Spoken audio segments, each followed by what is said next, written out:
Hello there everybody and welcome to yet another video. I've got some news for you, and that news is it good, is it bad?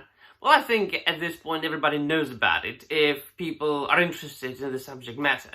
And it is about the fact that the first pictures of Jason Momoa as Lobo have been leaked out there on the internet. It's just two pictures of basically one and the same thing. Well, I think that the person took two pictures and then, more pictures and they just leaked. So that happens when movies are being made. So I am a tremendously big Lobo fan of the original 90s Lobo run, as written, illustrated, worked on by Keith Giffen, Alan Grant, and then of course my favorite illustrator, Simon Bisley. And this character, my dear friends, is a very, very specific character. And it's one of those characters that I say, and always have been saying, is intranslatable into the movie version. This is actually quite more recent comic book with Lobo. This is like the most recent Lobo comic I have. Otherwise, I've only got the 90s ones. It is an untranslatable character into a film format in 2025. And not because, people would be saying like, oh, the world is woke, and blah, blah. No, I'm not talking about that. We are not living in this day and age anymore. There are remnants of it still, but things are getting much better, especially in the area of science fiction films and so on and so forth. Fantasy has still some ways to go to learn, modern fantasy, but I don't really enjoy modern films anyway. Nor do I enjoy superhero films anymore. I can't see an American superhero without feeling disgusted. But Lobo is not an American superhero. Lobo is an absolutely mental and psychotic anti-hero character created by the British people for the American publisher DC Comics, or really expanded upon and reimagined to an iconic status by the British people. And it's just always the case, I think, or mainly the British people, whose contribution to the Lobo character it was. So I don't consider Lobo to be an American superhero, absolutely not. He is very much a 90s character. He is very much a character who was an exaggeration. He was a satire. He was a critique of that day's comic books. It was just a lot of comic books, especially British comic books, were satire or a comment upon either the socio-political situation of the times they came out, especially the British ones like 2000 AD. Judge Dredd was very much a criticism. Even Alan Moore, when he wrote V for Vendetta, there was of course a criticism of the the era of Margaret Thatcher, so on and so forth. Lobo really is a satire of comic books at the time, and so it's filled with humor. It's filled with hyperbole. It's filled with the absurd humor. And so he is to be taken like this. And even his over-masculine, overly swearing and drinking and slapping cheeks of, girls and smoking cigars all the time. All of this is being, has to be taken as, fun. This is pure fun. But at the same time, in a very clever way, satirizing the particular period of comic books, especially then in the Americas. Because even though the greatest contribution to the Lobo character was done by the British people, it was published by DC Comics.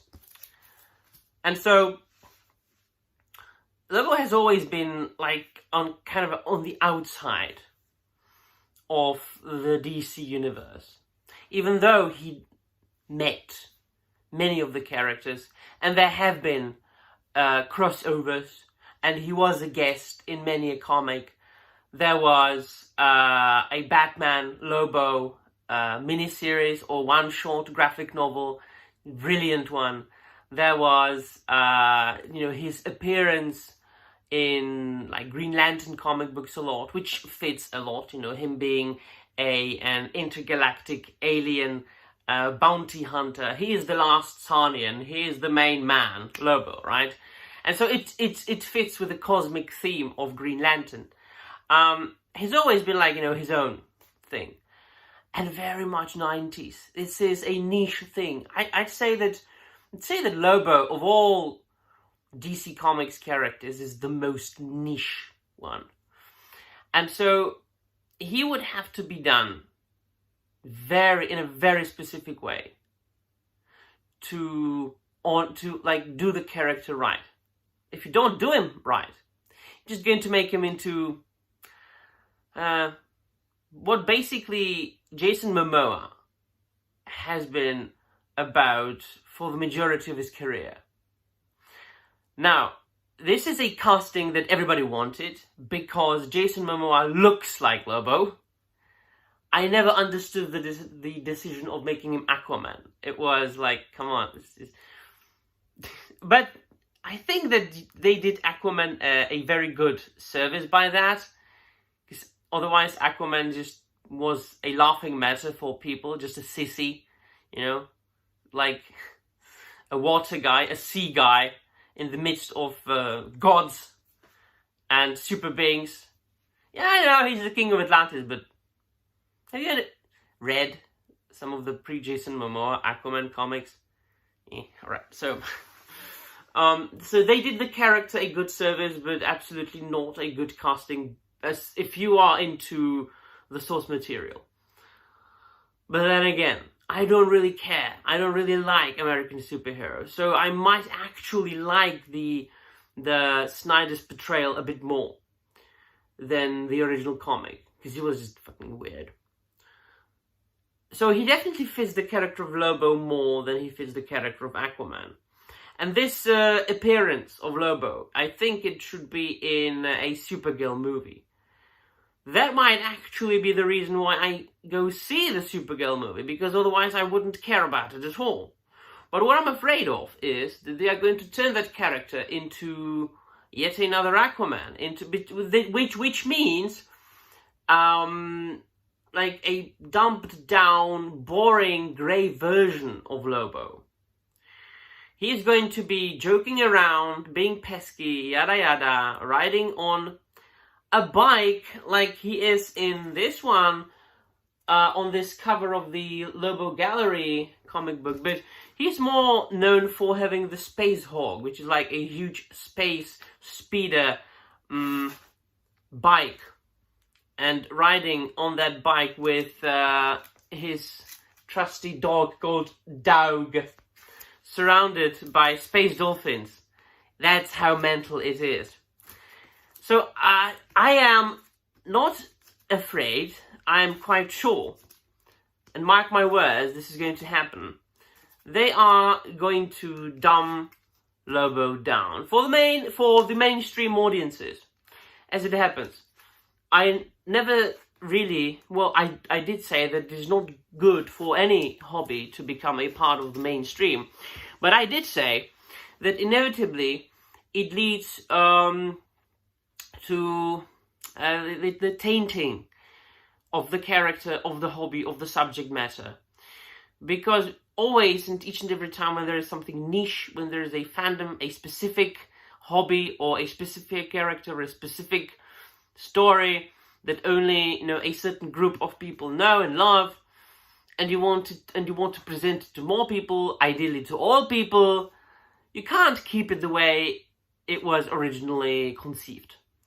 unfortunately, which means that the character will lose all, or at least a lot of things that made the character special. So I'm afraid they are not going to be able to do all that makes Lobo Lobo. The absolutely mental, psychotic, over-exaggerated, satire-filled character from the 1990s. Firstly, because it's for the mainstream. Secondly, because we're not in the 1990s anymore. He is a very, very much a 1990s character. You have to have lived through the 90s. You have to have experienced the 90s. You have to at least understand the 90s fully. And that's the problem with the Lobo character. There are characters that are absolutely not suitable for any other medium than the medium that they were originally created in, or into any other era, if you know what I mean. Now, I looked at the bike, I looked at Lobo as Jason Momoa in the picture, and I immediately said, yeah, it's like a movie version of Lobo. It's not the character of Lobo. The problem with translating from one medium to another is, and especially from literature to movies, is that movies have budgets. Literature doesn't. It's the sky is the limit. Your imagination is the limit. The ability of the writer and the ability of the illustrator is the limit. You can do a scene of Lobo fighting 100,000 other aliens while riding a space bike with his bulldog and 10,000 space dolphins surrounding him, drinking whiskey, smoking cigar at the same time, and having an absolutely mental, insane expression. You can do that. The illustrator would probably annihilate the writer for writing this scene in like a couple of seconds, resulting in a splash page that would take maybe even a week or two or longer, but it can be done. In a movie, they will rather shoot a scene in the streets of the United States of America or in a studio on a bike, a normal bike, with Jason Momoa and his face painted white. That's why I don't really like adaptation. That's why I'm not really like overly excited about, oh yes, they're making another comic book film for the 30th time this year. Alright. But I'm going to go see it because Lobo is my favorite comic book character, like, of all time. Now, of course, there are exceptions. When they did the film, like, wow. Of course, very much different from the source material, but the films have acquired their own iconic legendary status because they were such good films, and they tried to make the character interesting and intriguing. Special, like it happened with Hellboy in the first two movies. I haven't seen The Crooked Man yet. I can't seem to find it anywhere. I need to see that. Or with Dredd, not Sylvester Stallone Dredd, which was preposterous, but with Carl Urban Dredd. That was a good film. Might happen here? I don't think so. He's going to be a supporting character in a Supergirl film, which they're not going to allow Lobo to overshadow Supergirl. But I think he will overshadow her, at least in my eyes. We'll see. I'm interested, not very hopeful. I never am very hopeful. So, let me know in the comments down below what you think, and thank you very much for watching, and I'm out of here.